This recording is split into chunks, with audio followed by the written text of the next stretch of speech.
चलो, good afternoon all. General entry का हमारा जो सवाल चल रहा था, उस सवाल में हम लोगों ने कुछ पोर्शन हम लोगों ने छोड़ दिया था। ठीक है, तो उस पोर्शन को आज हम लोग कंप्लीट कर लेते हैं। ठीक है, तो सवाल पे चलते हैं हम लोग। ठीक है, बैंक से रिलेटेड हम लोग जो एंट्रियाँ कर रहे थे, तो वहाँ पर हम लोगों ने कुछ एंट्री जो है वो छोड़ दी थी। उस एंट्री की हम लोग आज बात कर लेते हैं। ठीक है,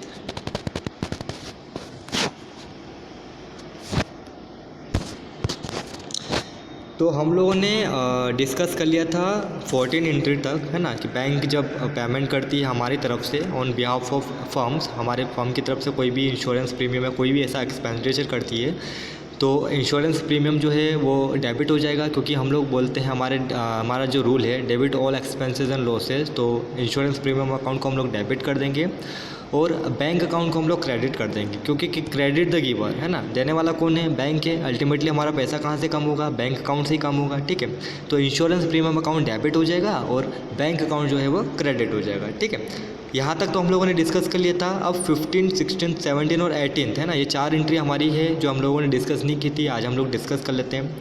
15th एंट्री है हम लोगों की, dues collected by bank on firm's behalf. ठीक है, अभी हम लोगों ने 14 एंट्री में बात करी थी कि बैंक ने हमारी तरफ से कोई इंश्योरेंस प्रीमियम, है ना, मतलब कि हमारी तरफ से इंश्योरेंस प्रीमियम का पैसा पे किया है। अब हम लोग बात करें कि बैंक ने हमारी तरफ से ड्यू कलेक्ट किया है ना, कोई भी ड्यू कलेक्ट किया हो सकता है। ऐसे इसने बोला है कि डिविडेंड। ठीक है, डिविडेंड क्या होता है? लाभांश इन्वेस्ट करते हैं हम लोग अगर मार्केट में, तो हम लोगों को कंपनी में, ठीक है, हम लोग कभी भी किसी भी शेयर मार्केट में जब भी कंपनी में इन्वेस्ट करते हैं, तो वहाँ पर हम लोगों को लाभांश के रूप में, डिविडेंड के रूप में कुछ मिलता है ना, प्रॉफिट के रूप में पैसा मिलता है। ठीक है, तो उसको हम लोगों ने हमारे बैंक ने हमारी तरफ से कलेक्ट किया है। ठीक है, अब एंट्री देखते हैं।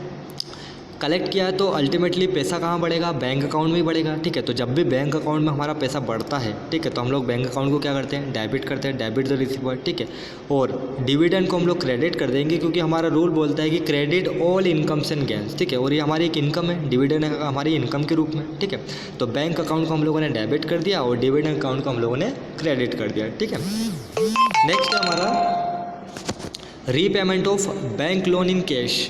बैंक से हम लोगों ने लोन लिया होगा, तो उसका अब हम लोग रीपेमेंट कर रहे हैं, पेमेंट करके हम लोग वापस उसको चुका रहे हैं। ठीक है, कैश में। ठीक है, कैश के द्वारा हम लोगों ने उसका रीपेमेंट किया है। ठीक है, एंट्री देखते हैं।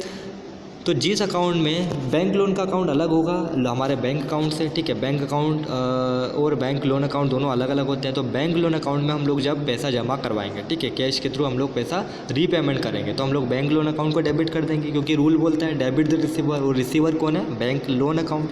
तो बैंक लोन अकाउंट को तो डेबिट कर दिया और क्रेडिट कर दिया हम लोगों ने कैश अकाउंट को, क्योंकि कैश जो है हमारे यहाँ से जा रही है, हमारे बिजनेस से जा रही है। ठीक है, तो जब भी हम लोग कैश अकाउंट की बात करेंगे, जब भी हम लोग कैश की बात करेंगे, कैश हमारे यहाँ से बिजनेस से जाएगी, तो कैश अकाउंट को तो हम लोग क्रेडिट करेंगे, क्योंकि क्रेडिट वर्ड गोज आउट, है ना, हमारा रूल बोलता है। ठीक है, नेक्स्ट है repayment of bank loan by cheque of issue. 16 और 17 एंट्री में सिर्फ इतना सा डिफरेंस है कि वहाँ पर कैश में रीपेमेंट किया जा रहा था, यहाँ पर हम लोगों ने चेक के द्वारा। ठीक है, तो अल्टीमेटली पैसा कहाँ से कटेगा? बैंक से ही कटेगा। ठीक है, तो एक बैंक लोन अकाउंट में तो पैसा डेबिट हो जाएगा, मतलब कि पैसा जो है चला जाएगा, तो उसको हम लोग डेबिट कर देंगे, और हमारा बैंक अकाउंट से जा रहा है क्योंकि हम लोग चेक के द्वारा दे रहे हैं, और चेक जो है वो बैंक में ही लगेगा, बैंक में लगता है और बैंक से ही पैसा कटेगा, तो बैंक अकाउंट जो है वो क्रेडिट हो जाएगा। ठीक है, तो डेबिट द रिसीवर, रिसीवर कौन हुआ? बैंक लोन अकाउंट, और क्रेडिट द गिवर, गिवर कौन हुआ? हमारा बैंक अकाउंट। ठीक है, मतलब कि ये बोल सकते हैं कि हमारे बैंक अकाउंट से हमारे बैंक के लोन अकाउंट वाले में हम लोगों ने पैसा ट्रांसफ़र किया है चेक के द्वारा। ठीक है, लास्ट हमारी एंट्री है transfer of funds from one account to another account. ठीक है, हम लोगों ने एक हमारा 2 अकाउंट है, नहीं, हम लोगों ने एक पीएनबी में अकाउंट खोल रखा है, पंजाब नेशनल बैंक में, और एक एसबीआई में, स्टेट बैंक ऑफ इंडिया में अकाउंट हुआ है। ठीक है, एक में वो बोल रहा है कि पीएनबी अकाउंट है और एक एसबीआई अकाउंट है, तो हम लोगों ने एसबीआई अकाउंट से पीएनबी में ट्रांसफ़र किया। ठीक है, तो रूल के हिसाब से काम कर लेते हैं। डेबिट द रिसीवर, रिसीवर कौन हुआ? हमारा बैंक पीएनबी वाला। ठीक है, तो पीएनबी को तो हम लोगों ने क्या कर दिया? डेबिट कर दिया, और एसबीआई को हम लोगों ने क्या कर दिया? क्रेडिट कर दिया। ठीक है, तो पीएनबी अकाउंट जो है, बैंक अकाउंट जो है वो डेबिट हो जाएगा, और एसबीआई वाला जो अकाउंट है वो हमारा बैंक अकाउंट क्रेडिट हो जाएगा। ठीक है, तो ये हमारा होलसेल पूरा सवाल हो गया। ठीक है, हम लोगों ने कल इसको पूरा डिस्कस कर लिया था। हमारी जो 4 एंट्री बची हुई थी, आज हम लोगों ने उसको डिस्कस किया है। ठीक है, आप लोग पूरा इसको कंप्लीट देखना। कहीं पे भी अगर कोई प्रॉब्लम आती है तो हम लोग उसको वापस से डिस्कस करेंगे। हम लोगों ने लगभग सारी बैंक से रिलेटेड सारी एंट्री देख ली है। ठीक है, अब हम लोगों को आगे बैंक से रिलेटेड एंट्री में कहीं भी कोई दिक्कत नहीं आएगी। ठीक है, तो बैंक से रिलेटेड सारी एंट्री हम लोगों ने इस वीडियो में देख ली है। ठीक है, अभी भी अगर कोई दिक्कत आती है तो आप लोग इसको पढ़ो, देखो, एक बार समझो, और कहाँ जहाँ पर भी दिक्कत आए हम लोग उसको आगे डिस्कस करेंगे, ठीक है।